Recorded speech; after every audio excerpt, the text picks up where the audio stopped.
Hello, my most amazing artists. Today you're going to be starting your tiny rooms for your ceramic figures.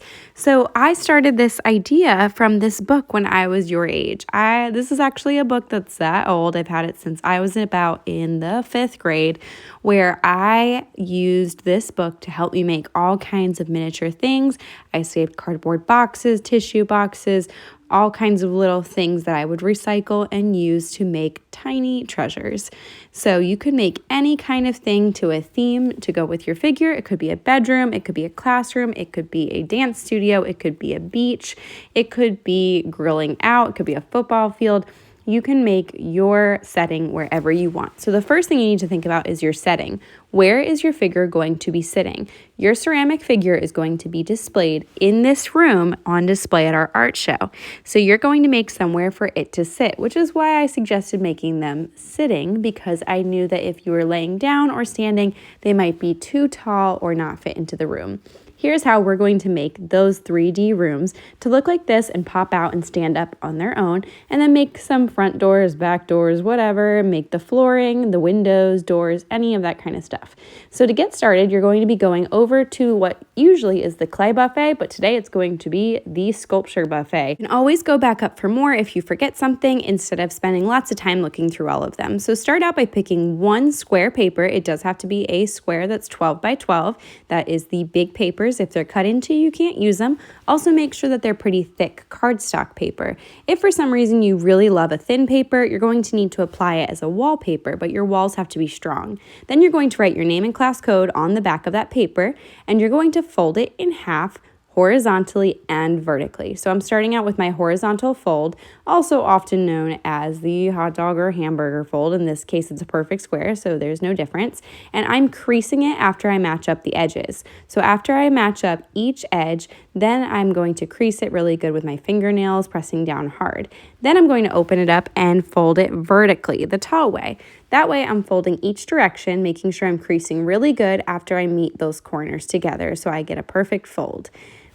Now I'm going to take scissors and only cut from that middle line to the middle where they all intersect. So I'm going to stop my scissors at that point in the very middle, and then I'm going to be able to fold those two bottom pieces together to make a room. It doesn't matter which way they fold into each other, but that'll make it a 3D room that stands up on its own after it's taped or glued.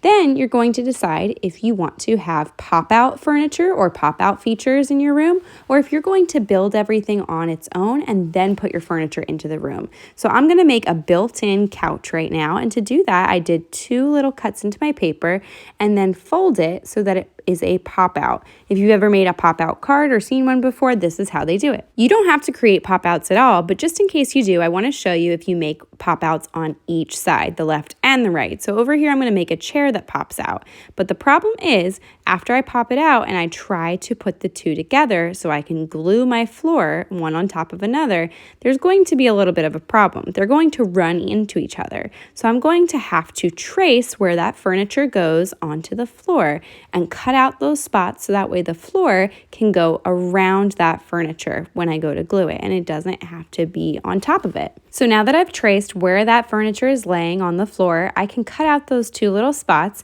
and then when I go to put them together, they should fit just fine. Once I decide if I'm going to have pop-outs, if I'm going to have standalone furniture that gets moved into the room, and if I'm going to have any wallpaper on my walls, that's when I can start to glue. If I still was gonna do wallpaper and take a half sheet of paper and put it up on those walls, I would want my paper to still be flat because it would be much easier to put the wallpaper on while that paper is all flat.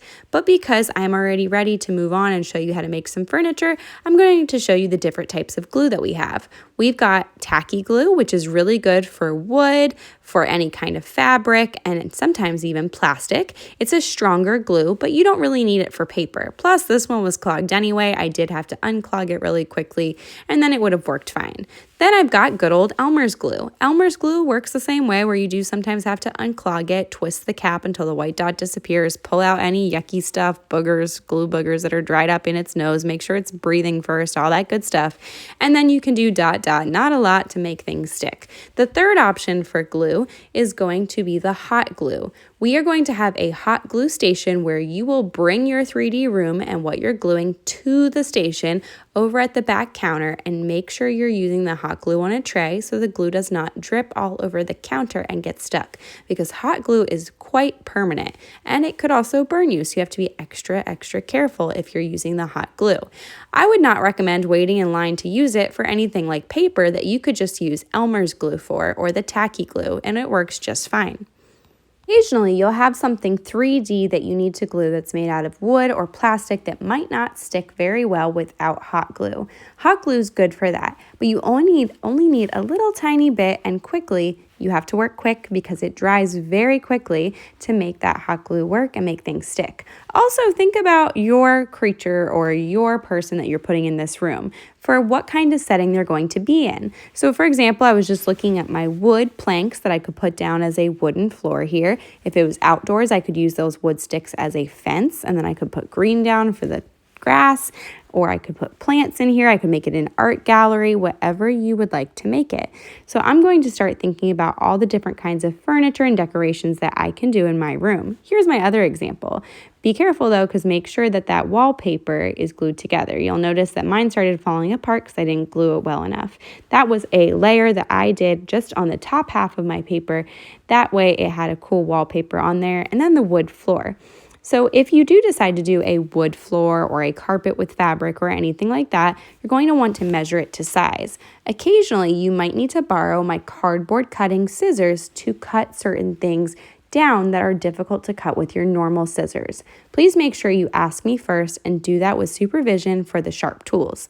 The hot glue you can use without my permission as long as I am in the area and you are promising that you will not put that tip of the hot glue on top or touching your skin or anything on your body. It can only go on to what you're gluing.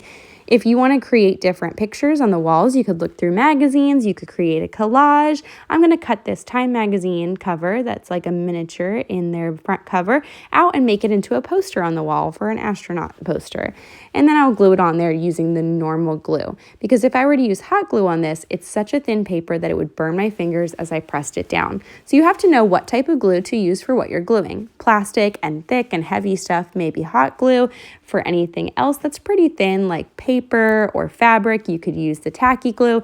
And for anything that's very thin, like paper, you can just use the Elmer's glue like we do in class for any kind of crafts. In the recycle bin, I found some paint stick lids, Sharpie lids, marker caps that would be great to use as a planter or a side table in this room. So I'm going to put a little bit of hot glue inside of this little cap and stick in some leaves that I cut off of a bigger plant, and I'm just going to stick them in there, press down lightly, making sure not to touch the hot glue with my fingers. It dries and cools very fast and I'll be able to touch it.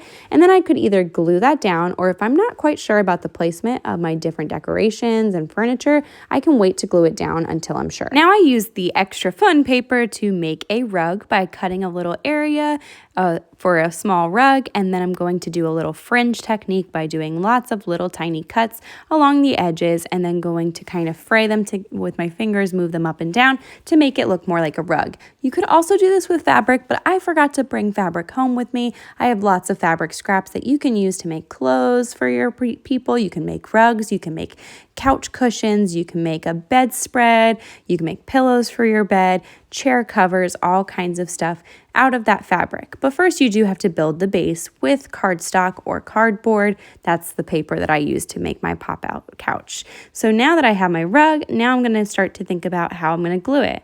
Now I don't want to glue this down yet because I think I'm going to show you what it looks like to make a wooden floor and the issues you might run into. So this wood floor would have worked out perfectly if I didn't make any pop-out furniture. It would have glued down very nicely and very quickly. But because I have my pop-out furniture and I want to keep it, I'm going to have to cut down some of those popsicle sticks to be half size to fit around the furniture.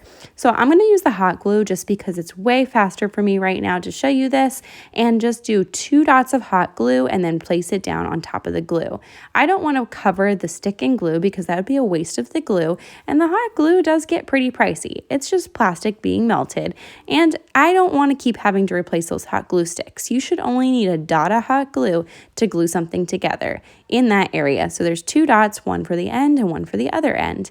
Now that I'm in the middle here, I'm going to have to use the cardboard cutting scissors to cut this wood. I have some very strong scissors that will cut it, so I'm going to measure to where I need to cut and then borrow those very strong scissors to cut on that line there, so that way I can have all of the wood floors the same length without going on top of the furniture. And then I'll be ready to glue them. Please make sure that anything that you want to make sure that you keep for next week is glued down in your room or clearly marked with your name on it. So I glued that plant down once I had a good idea of where I was going to put things. If I didn't want to glue my rug down, I would want to write my name on the opposite side or underneath that rug, so that way if I lost it, it would get back to me. But if I just leave it there, it's probably going to fly away when I'm moving this room over to that sculpture buffet at the end of class for storage, so that the little kids don't mess around with it. So I could glue it there if I'm sure about it. If I'm not sure about it, I just would have to make sure my name's on it, so that way it does not get lost. Then I might make a couch cushion, a chair cushion, and some other things like books, all kinds of little treasures that go into this room. Finished or run out of time for the day, please put all your supplies back at the sculpture buffet on that back table. Put all of your supplies away and make sure that you put your room with your name on it and your clay figure in the designated area for your class.